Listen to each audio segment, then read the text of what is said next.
to Wade. Marshall skips away. Marshall's still going. Marshall's got Richards coming up outside. Now inside. Arsenal have gone through an entire league campaign without losing. Bennett and the Dragons win the grand final. Welcome back to the TGIF Podcast. Thank God it's footy.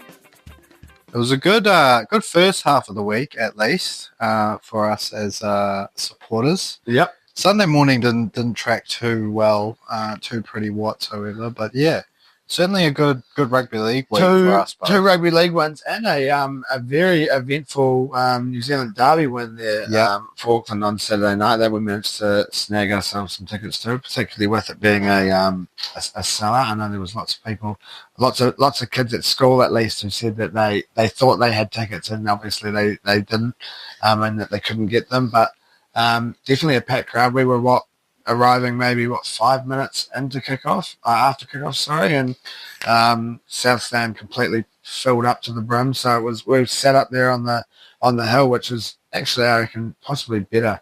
A little bit slippery, I found. Yeah, we definitely needed to get one of those flat zones involved. Yeah, even if you had like a nice sort of rough blanket, I think, something that's going to like nearly Velcro-like, not Velcro, but one of those stick to the grass a bit more. I probably didn't have the right shorts. I was kind of like... Yeah, the legs were getting a bit itchy. I got a good calf workout, sort of having to hold myself there on the hill. But yeah, a good little afternoon out there. A couple of league wins, and then it all sort of fell apart there Sunday morning with a pretty poor performance there. But your lads, the Dragons, finishing up there, second place? First, I guess, really. First equal. Second equal. First equal. I suppose you call it if you are finishing second. If you finish first on points difference, as the Broncos did, you're probably claiming that one. So well done to the Broncos. They managed to pull it off. Both teams 29 points each. So I don't know, 1 point missed each across the two games there. I think it's a maximum of 15 available each game, so it's not bad. Both teams played very well over the. Both teams played very well over the couple of games. That's for sure. I thought Broncos and the Dragons, both two very new look teams as well. Yeah, exactly. Especially my Dragons. A few new key signings there. Look, it's pre-season, so you're not putting too much weight on this one, but nice to see the lads start the year with a couple of wins. I think the best thing about the end of pre-season is always that it's the start of the actual season. I think that's the best thing to come from the weekend there, is that we're now only 5 days away there from kickoff. Sunday afternoon. Sunday. What, 1:30 or is it 1 o'clock? I think it said. Is it a 1 o'clock? 1 o'clock and a 5:30, I think. We've got the game in between, isn't it? The Super League game. So it's not long to go now whatsoever. It's Tuesday. We've had our first team list Tuesday today. Both games there have been announced. It's always good to get that first team list out of the way. I was a little bit more excited thinking that all of their games would be announced. Obviously, we've got another week to wait for the rest of the teams there. But we have seen the lineup for Canberra's Warriors. We have seen the lineup for the Panthers and the Sharkies, and a couple of interesting calls there throughout the four teams. Obviously, that first game that kicks us off there Sunday afternoon, we've got the Raiders up against the Wild. Obviously, the one that everyone over here in New Zealand's going to be looking forward to the most. Yeah, it's going to be a big occasion for both teams. Obviously, first time for all four of them making the trip out, the historic trip to Vegas. Look, a lot of people might be saying other teams, possibly on merits of last year, might be involved in this one. But yeah, Warriors will be bringing a huge fan base over, that's for sure. I know of a few lads out and about throughout the country that have made the trip over. So yeah, expect those Warriors fans to be singing loud and proud can't splitting hairs with this one, really. I can't really make a confident call or case for either side, really. I think the Warriors, if they bring their best footy on the day, should probably have too much, particularly in that star-studded backline of theirs, if that forward pack can get a bit of a roll on. But I also think Canberra, I guess, less of a swing from their best to their worst. Yeah, it's a hard one. Probably know what you're going to get with Canberra a little bit more than the Warriors. I think you're right. It's if that back line, I think, can come to life there for the Warriors, and they should have too much. I mean, particularly with the fact Canberra obviously being in the news there over the last couple of days, a couple of their players, Smithies and Young, getting themselves into a little bit of trouble there. So, already there's a bit of pressure on Ricky and the Raiders. So, it's one of those games where hopefully for their sake they can get out there and sort of, put the last couple of days behind them. But I think it's a perfect opportunity for the Warriors to go out there and, put in a decent performance in that first game. And it may be the only time this season that we see the Warriors top of the NRL table for a couple of hours maybe until Penrith Cronulla. Yeah, look, they've got the chance. One of these two teams at least. Yeah. I guess the main thing for me really is just to have a game to watch. Couldn't care less which team really picks up the 2 points at this stage of the season. Yeah, look, as I said, I'm probably going for Warriors before we started recording. I think there'll be a lot of emotion behind James Fisher-Harris running out. Canberra, obviously. Yeah, look, really hard to get a read on Canberra. I think a lot of people might be having them down in that bottom four. Yet to still really pick up a key signing since Jackie Whiten's departure. But look, with Ricky at the helm, you never know what's going to happen. A little bit of controversy, as you just mentioned, with Smithies and Young and their baseball bat escapades. Perhaps it's an omen for a little Ricky Stewart, Canberra Raiders smash and grab. Home run sort of situation. We are out in America, so bit of a home run shot. I think that could be the omen there. Obviously, my heart says back Canberra there in this one, but I do think, with the, and NRL players love getting themselves into the media for the wrong reasons. And we've seen it plenty of times before. They're over in Vegas. Obviously, something was going to happen. So it looks like Canberra may be the team to reap the repercussions. That's I don't think I've said that correctly there. Basically, they're the team that's going to be done. Yeah, I don't think you reap repercussions. Nah, doesn't roll off. As I said it, and I knew I fucked out straight away. So basically, I get what you're trying to say. They're the team that's been done. We're on the same wave. So I'm going to be back in a close Warriors win for 6 points, something like that. Yep, hoping that the Raiders can reap the rewards there, I guess, rather than their repercussions, I suppose you'd say. Yeah, definitely.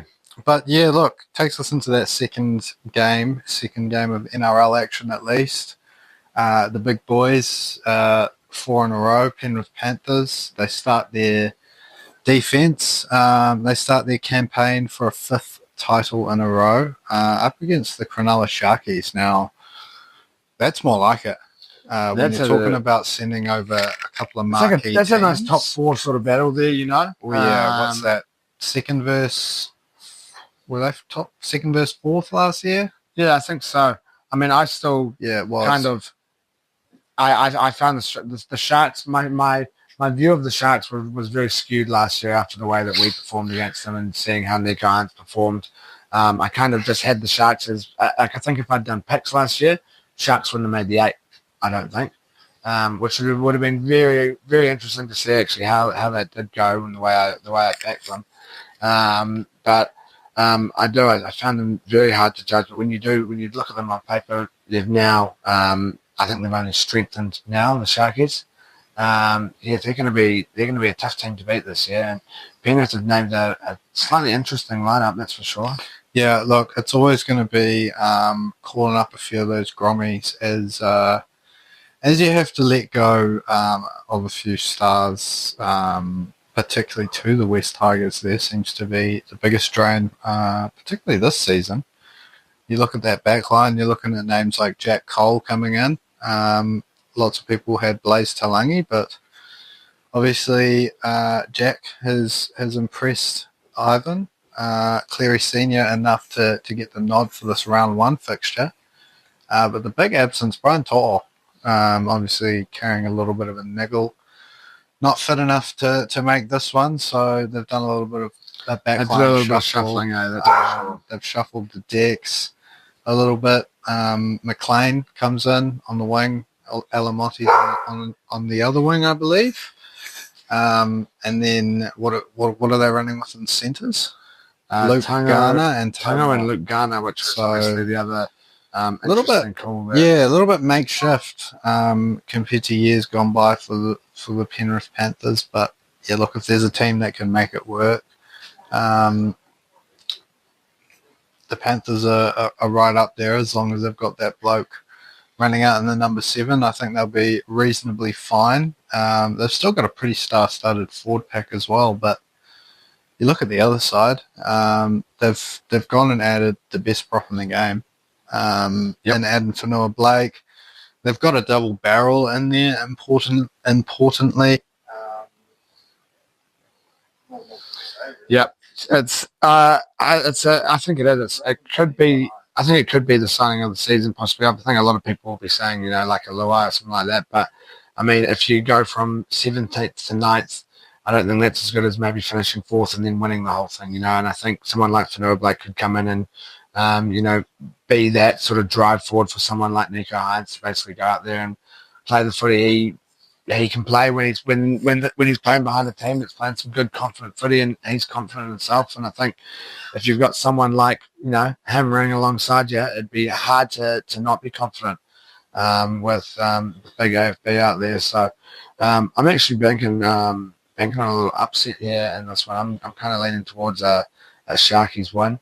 I think a slightly weaker Penrith side to what we're used to. I mean, we've seen it over the last couple of years where they've lost someone and someone's had to come in and they've done the job. But just a new look Penrith side. And I think the Sharkies team, AFB's debut, proper first appearance. It's over in Vegas under the lights. If Nico Hines can be switched on, I'm going for a Sharkies one. Yeah, look, it's a big call, but I like it as well. I can see it happening. I think both games really are really evenly matched. I think similar with Penrith and Cronulla, Canberra and the Warriors there. I think you know what you're going to get from the Panthers side, but if we can see Adam Fanua Blake really get on the front foot for Nico, who knows what could happen. They could, as you say, make that next step. Go off to a grand final this year, possibly even win one. Huge improvements needed from Nico Hines, but just that consistency, I think, and keeping his head switched on. I think he has those games where he loses the confidence, makes a mistake, and then sort of falls apart, and he needs to be able to bounce back from that sort of stuff. And you can't do that in finals when you've got to win 3 out of 4. It's different coming up against a team in the bottom 8 or something like that, but 3 in a row after losing first to win a comp, but and like that's could be key. But I'm gonna have to go Penrith for the process in this one. I just think the occasion they'll sort of treat it like their World Club Championship. I think that they've missed out on the last few years. They came over there. I'm going Panthers. There we go. First 2 games of the NRL season kicking off over in Vegas there this Sunday afternoon. Now, we said before, obviously, a bit of a shocker there Sunday morning for the Arsenal. I got up there bright and early, 4 a.m., to indulge in a pretty poor 1-0 loss there to West Ham now. Obviously, we've had this sort of makeshift front three now for a little while. Where we've been missing players. Marino coming on last week, getting the start there this weekend. No one played well. No one played well the whole game, I don't think. And, we go down 1-0 and we don't really see any change in attitude or anything like that. So it's pretty poor. Yeah, it was typical really after Liverpool.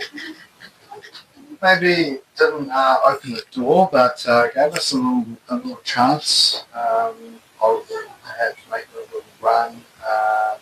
Ball was back in our court, and we done as we had done all season. We slipped up even worse. So, 1-0 loss, as you said, everyone was pretty poor in this one. It was just the makeshift number 9. You can't go around blaming him.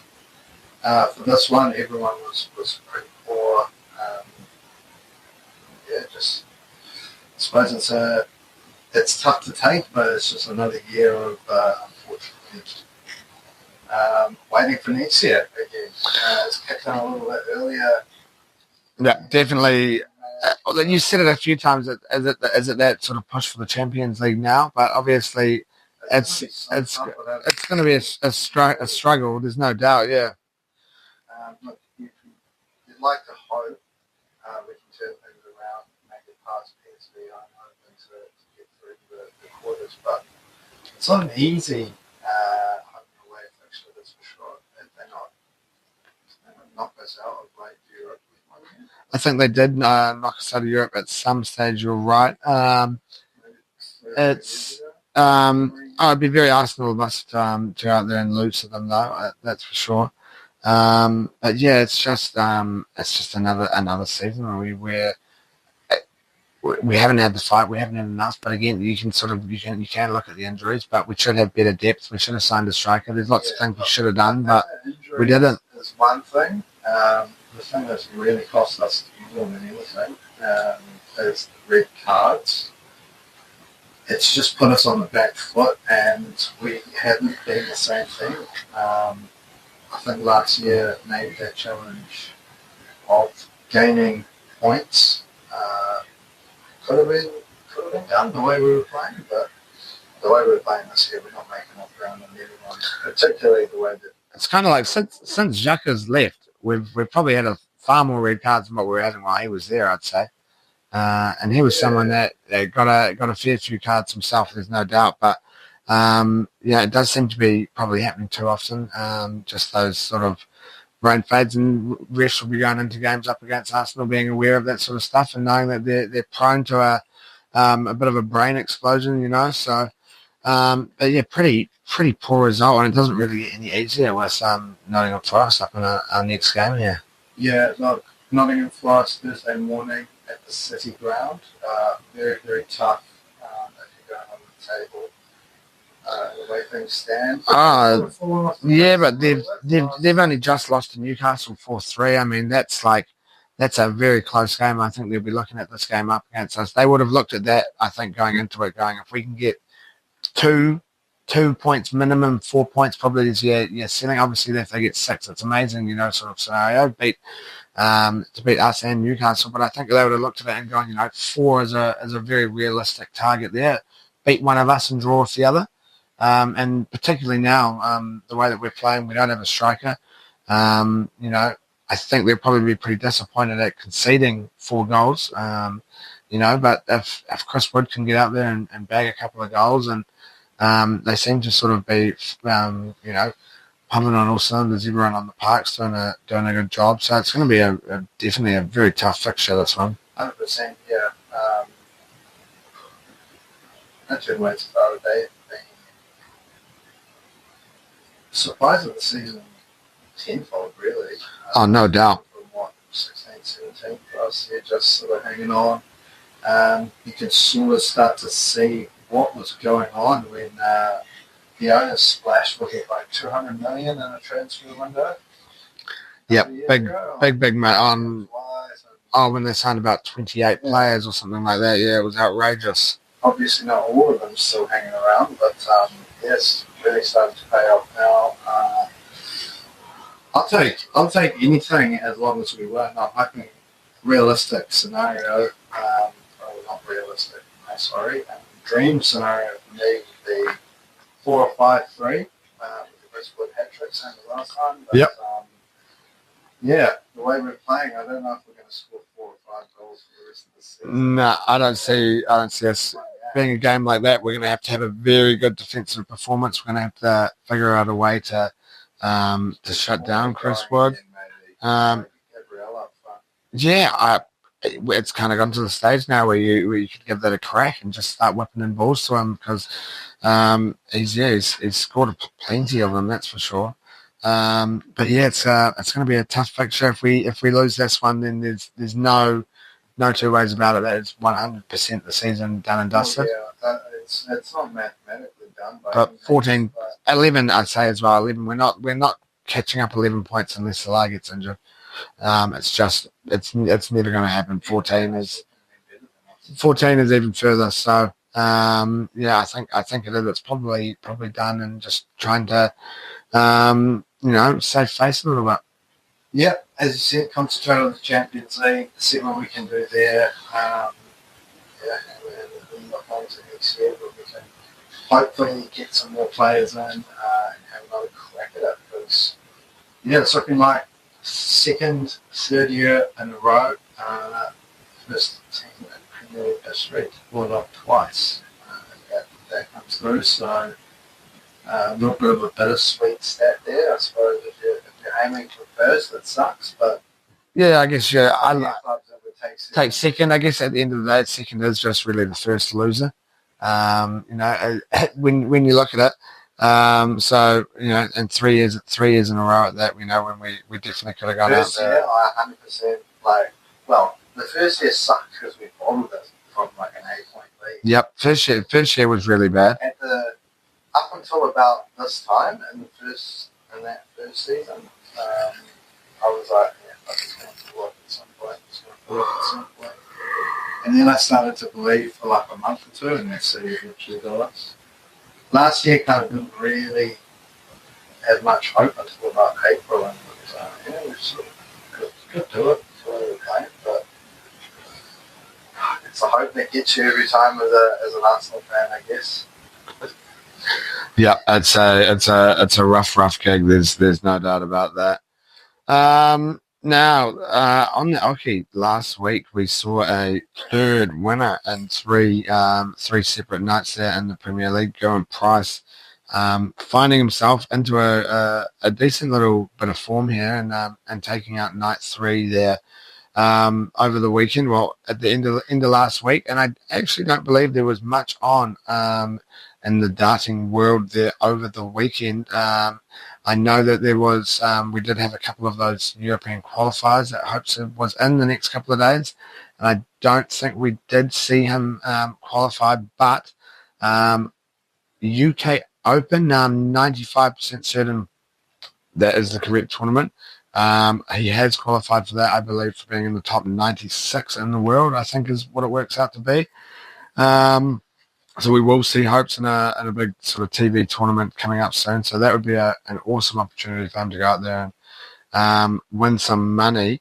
Winning some money is exactly what I'm after there this weekend. I've gone for a slightly, just a bit of a rough-looking bet here in terms of my King of the Oki. Now, starts off first match, MVG up against Rob Cross.